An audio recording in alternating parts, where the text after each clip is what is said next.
बालोद जिला के गुंडरदेही विकास खंड में खुलेआम रेत के अवैध कारोबार लगातार जारी है। एक बारे में प्रशासन से स्थानीय लोगों ने शिकायत भी करे हैं, उसके बाद भी अभी तक दोषी मन के खिलाफ कोई कार्रवाई नहीं है।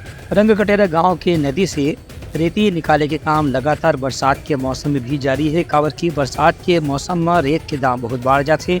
एक स्थिति रेत माफिया खुलेआम ज्यादा रेट में रेती बेचे बर नदी के किनारे से रेत निकाले के काम दिन और रात करे थे। प्रशासन ने बात की जानकारी भी दे गए है, लेकिन कोई अधिकारी जगह में पहुंच के अभी तक के जांच नहीं करे है। अंदाजा इससे कि नदी के दोनों घाट से बहुत बड़े मात्रा में रेती के परिवहन करे जाते। एमा अधिकारी मन बताए गए है। एक बाद भी प्रशासन राह ने अभी तक माफिया मन के खिलाफ कार्रवाई के बारे में कोई संकेत नहीं मिला थे। Bureau report Uttarakhand news.